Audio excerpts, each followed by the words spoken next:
o universo, em todo o seu espaço e tempo, sua matéria e energia, governado por leis e constantes físicas cuja origem permanece um mistério para os cientistas.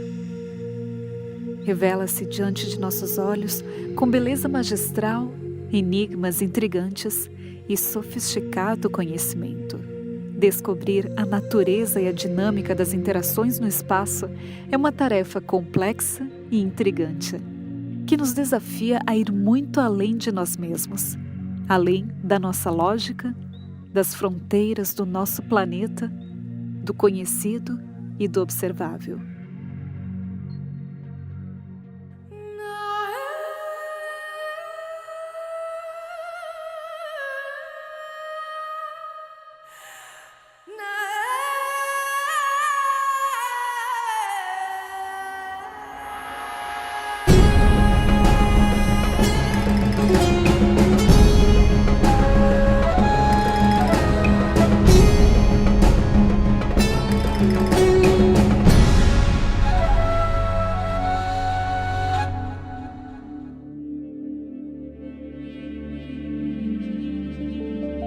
O que aconteceria se pudéssemos viajar na velocidade da luz? Esta foi a pergunta que fez um jovem de 17 anos, Albert Einstein, que em 1905 realizou um dos avanços científicos mais importantes da história, mudando para sempre a nossa maneira de conceber o espaço, a energia e o tempo, todos matérias-primas do universo. Com a teoria da relatividade especial, a humanidade entendeu que o que até então havia tomado como uma constante, o tempo, na realidade, era uma variável.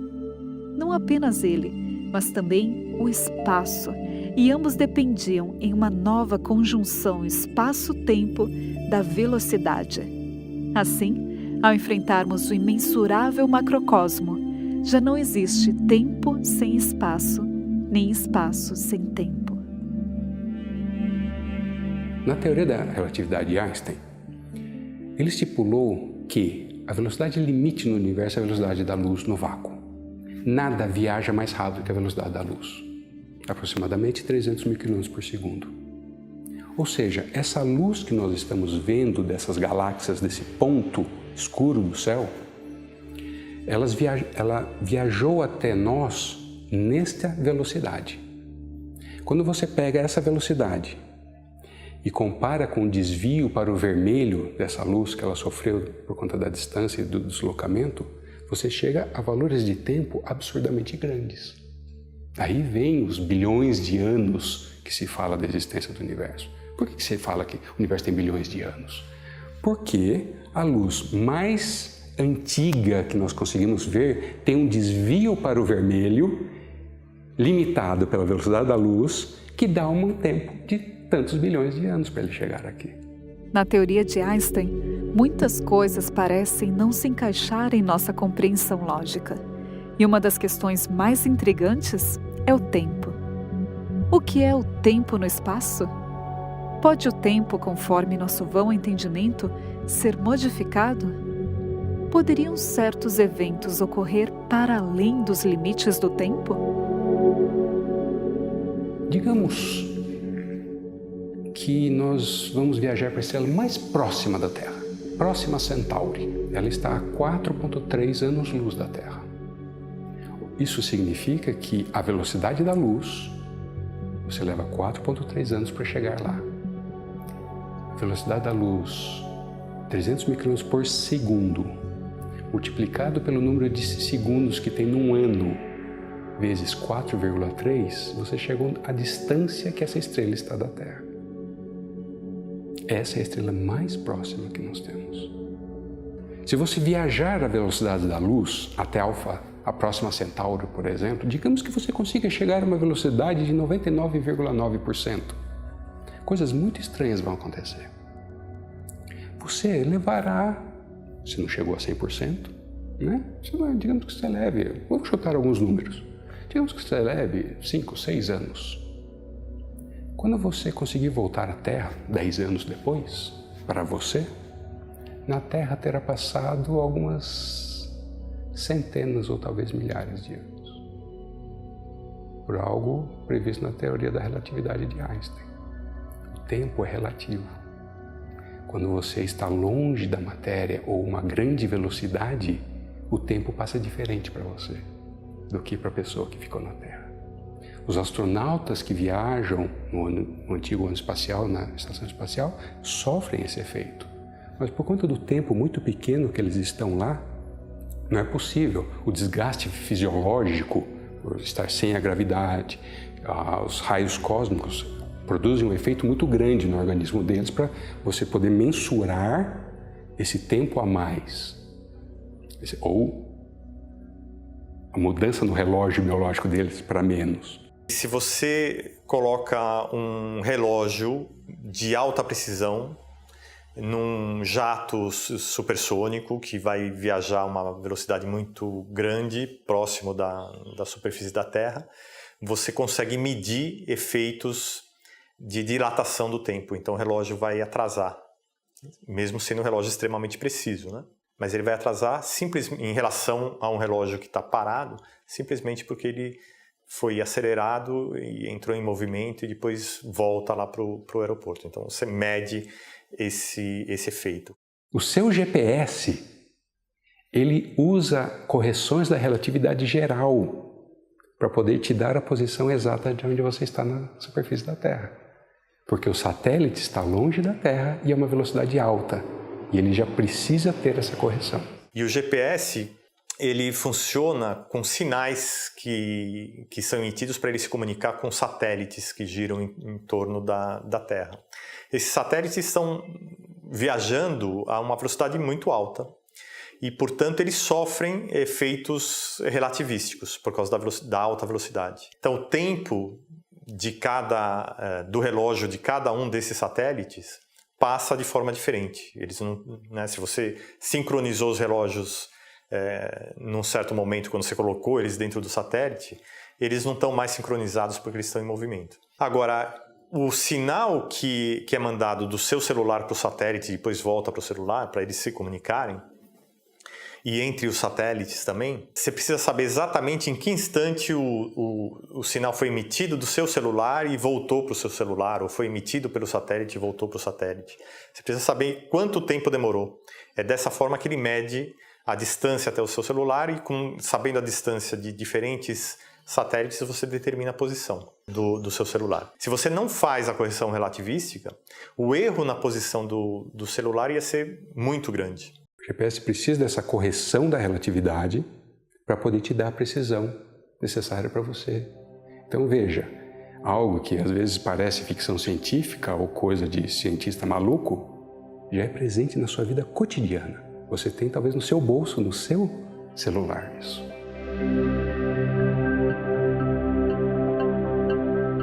Uma das 4 forças fundamentais do universo é a gravidade, que até o século XX era compreendida pela perspectiva de Galileu e Newton de que os corpos celestes exerciam uma força invisível que provocava uma atração entre eles. Para estender a sua teoria de relatividade para a gravidade, em 1915, Einstein reformulou o próprio conceito do espaço-tempo proposto em 1905, tornando ainda mais sofisticado. Outro aspecto importante introduzido pela teoria da relatividade geral é a ideia de que a matéria e a energia transformam o espaço-tempo, curvando-o. E a gravidade nada mais é que o reflexo desta curvatura. A humanidade tem se beneficiado muito do estudo da geometria. Um dos grandes contribuidores da antiguidade para organizar o que se sabia sobre geometria foi Euclides. E ele tentou resumir toda a geometria a 5 postulados.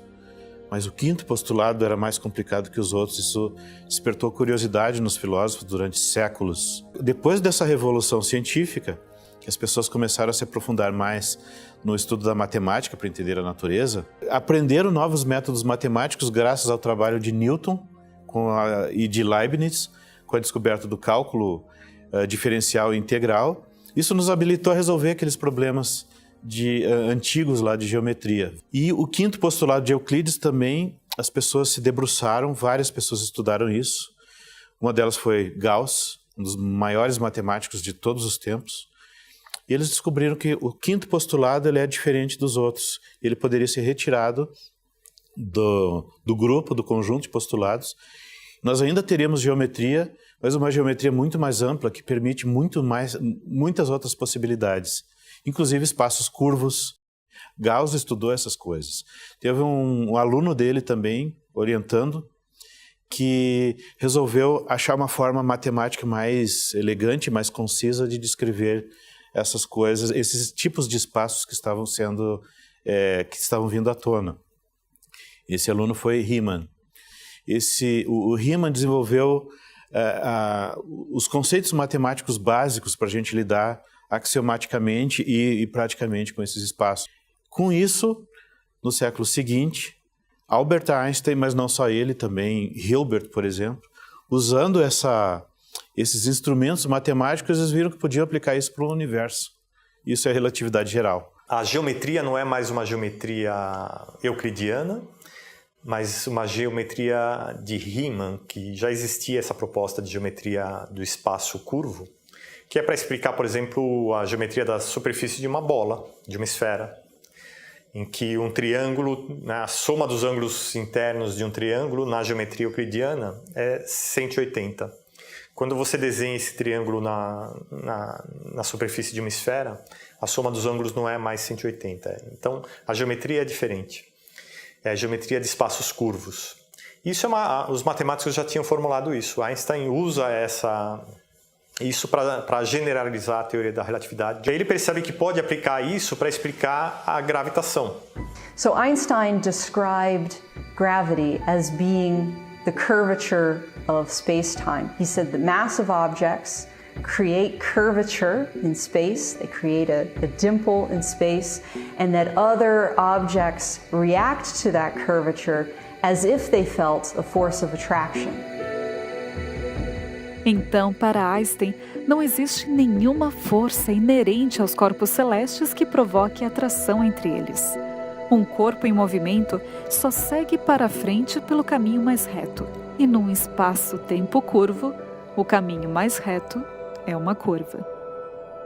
Quando o artigo As Equações de Campo da Gravitação de Einstein foi apresentado na Academia Prussiana de Ciências, a gravidade deixou de ser vista como uma força de atração entre os corpos e passou a ser compreendida como uma consequência da deformação do espaço-tempo provocada pela massa dos objetos. Nasceu uma nova compreensão do universo. Common analogy that's used to describe the curvature of space is you can imagine all of space being like a big rubber sheet or a trampoline. This is the sort of analogy that Einstein used to describe what his theory of general relativity was all about. So if you imagine all of space as being a giant rubber sheet or trampoline, if you put a weight in the middle, it would cause space to curve. There would be a dimple created by that weight. Then anything else in the vicinity, roll a marble along the surface of the trampoline, is going to be drawn towards that dip, just like a planet would be orbiting around the sun. It's drawn around the sun because of the curvature of space. Now, of course, this isn't a perfect analogy because space is really three-dimensional and we're using a two-dimensional surface to describe it, but it kind of gives you the idea. A presença da matéria, de acordo com a cosmologia de Einstein, deforma o espaço-tempo e faz com que a trajetória das partículas mude em direção a esse centro gravitacional. Isso explicaria toda a gravitação e realmente explica vários fenômenos, inclusive as ondas gravitacionais que foram recentemente observadas. So if this object that's causing the curvature, if that object were to change, then the curvature would also change. But another thing that Einstein said is nothing can happen faster than the speed of light, so that change in the curvature propagates outward in a wave, just like the ripples on a pond. And gravitational waves are those ripples in space itself. So when a gravitational wave passes by, it actually compresses and stretches the distance between objects, but these waves are really, really faint.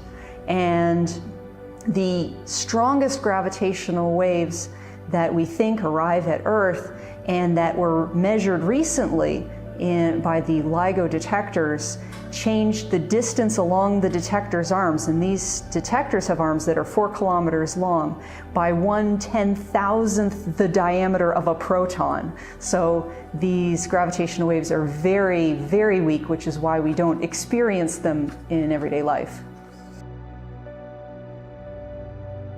Todos os corpos em movimento curvam o espaço-tempo, provocando ondas, que, assim como as ondas do mar, viajam levando informações sobre esse movimento distante. A comprovação dessa teoria abre novas janelas para o conhecimento, desafiando os cientistas a medir aquilo que não se pode ver, mas sentir. Gravitational waves will hopefully teach us a lot about the universe. One of the ways in which we hope to learn more is we hope that the gravitational waves will give us information on how many objects there are out there that can produce gravitational waves, how many black holes are in the universe, where are they distributed, how did they form. With this more recent measurement of gravitational waves, we were able to figure out how large the black holes were that were orbiting each other. We were able to find out what was the size of the black hole that was resulting from their combination, because the 2 black holes combined with each other to form a larger black hole. And so then we were able to figure out how big was that final black hole.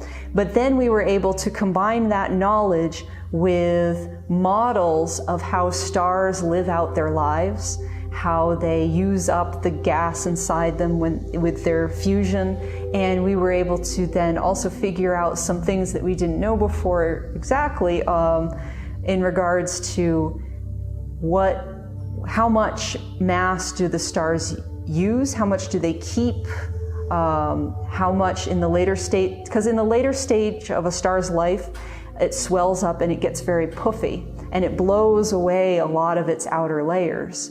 But we were able to tell then how much matter did these stars have to keep in order to form a black hole of the size that we saw. There are 2 classes of black holes, basically. Those that arise by the death of a star, so the most massive stars, let's say those that are at least 80 times our Sun in terms of mass, they will explode as a supernovae. From this explosion, you can have different destinies that are basically regulated by this type of stars you do have. You can destroy everything, leaving a cloud of gas. You can create a neutron star, a pulsar, what is called a pulsar, or you can create a star mass black hole. And there are several spread in our galaxy. Then there is a completely different class, which are supermassive black holes. Supermassive black holes have a mass that goes from 100,000 solar massive to 10 billion solar masses. These are monsters. These monsters are located in the center of the galaxies. So, for example, our galaxy has its own monster, which is about 3 million solar masses. Now, what is fascinating about supermassive black holes is that sometimes they get active, they want to grow, they are greedy, they want to eat a lot, and they start to accrete mass from their surroundings. And this this accretion process, you have to manage huge amount of gas that at 1/3 of speed of light fall into the black hole. This gas has a lot of friction, and friction produce heat the gas and produce light. So we can see this light, so-called active galactic nuclei. Normally we know black holes are there because we see things around the black holes. We see matter falling into the black holes, or we see stars that are orbiting around the black hole, and we know that something really big and really dense is where the stars are. But this is the first time that we've seen something from the black holes themselves. So this is the first time we directly measured black holes, or the effects that black holes have. And it told us something we didn't know about black holes before, in that we think that most of the black holes in the universe are created by the deaths of very massive stars. But it was believed before this discovery that most of these black holes would be just a few times the mass of the sun. But the black holes that we observed were around 30 times the mass of the sun.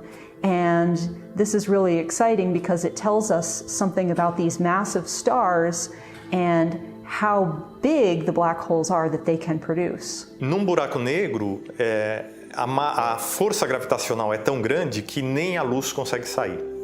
Então ela fica restrita num certo volume, que é chamado horizonte de eventos. Qualquer objeto que ultrapasse esse horizonte de eventos, se aproxime do buraco negro a uma distância menor do que o raio desse horizonte de eventos, ele é capturado por esse buraco negro e não sai mais.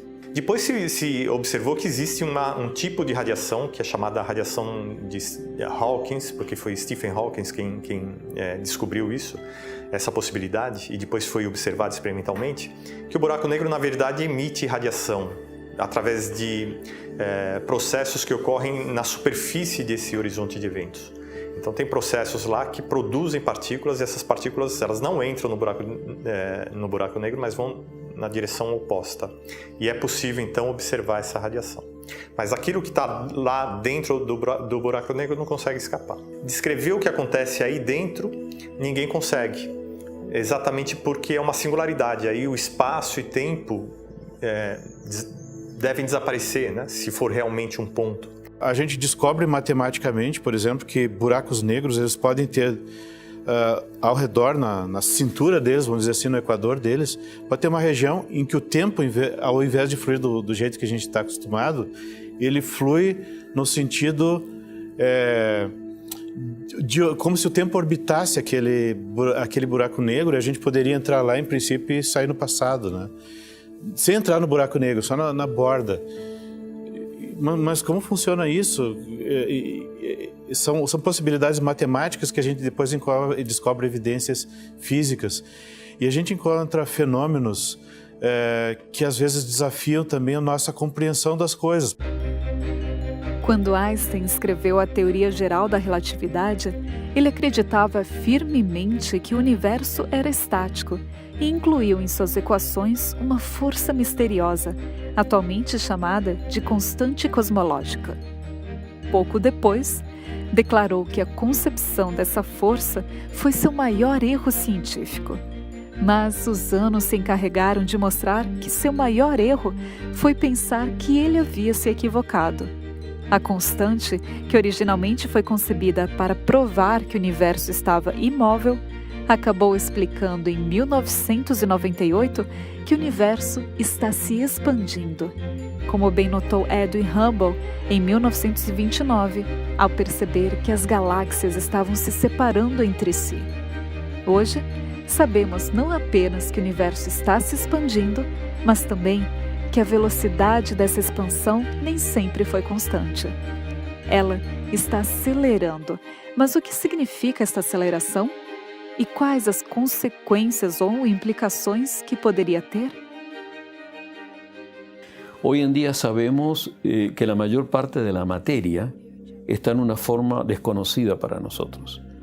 Lo llamamos materia oscura. No está en nuestros laboratorios, no lo vemos en nuestros laboratorios, lo vemos porque podemos mirar hacia afuera y medir cosas como los movimientos de los objetos, la atracción entre ellos. Y ahora sabemos que hay materia que no entendemos, que se llama materia oscura, y que es mucho más que la materia normal que conocemos. También sabemos que el universo se está expandiendo en forma acelerada, y cuando hay aceleraciones hay una fuerza. Y esa fuerza tiene una cantidad de energía que es la mayor parte de la energía del universo, pero no sabemos lo que es. It's something we know that it exists because we see the effect of such a force, of such an energy, which basically is pushing the universe to continue to expand. So it's something that we see, we can measure it, we can measure its effect. But if nature, what is it? What kind of force is it? Which is the origin of this energy, dark energy, is unknown. And it's something probably devoted to the next generation of astronomical instruments and to the current and next generation of accelerators on the Earth. So particle physics and cosmology. Lo lindo de la ciencia es que está lleno de sorpresas. Ahora, uno tiene que aceptar que la ciencia quizás nunca responda a todas las preguntas, sino que siga introducindo preguntas nuevas a medida que nuestro conhecimento aumenta. Foi em uma lousa, com alguns pedaços de giz, um grande talento e muita ousadia, que o universo adquiriu um novo brilho. E ainda mais desafiador. Seria necessário um século e computadores modernos para comprovar a teoria de alguém que pareceu estar à frente de seu tempo. A escuridão, que parecia vazia e sem relevância, foi quebrada da mesma forma que os raios de luz rasgam o obscuro fundo estelar, pela lógica e a capacidade de ver e crer naquilo que é imperceptível aos olhos. Isso, que desperta o medo em alguns, é um aspecto essencial aos que estão abertos a tudo, em permanente observação e avaliação, que veem mais além, mais acima, mais abaixo e mais profundo do que a maioria, com a determinação inalterável de alcançar o conhecimento, avançando mais além das vãs explicações, desafiando constantemente o pré-estabelecido e crendo firmemente no que está por vir. Afinal, como disse Isaac Newton ao admirar a disposição e harmonia do universo, o que sabemos é uma gota, o que ignoramos é um oceano.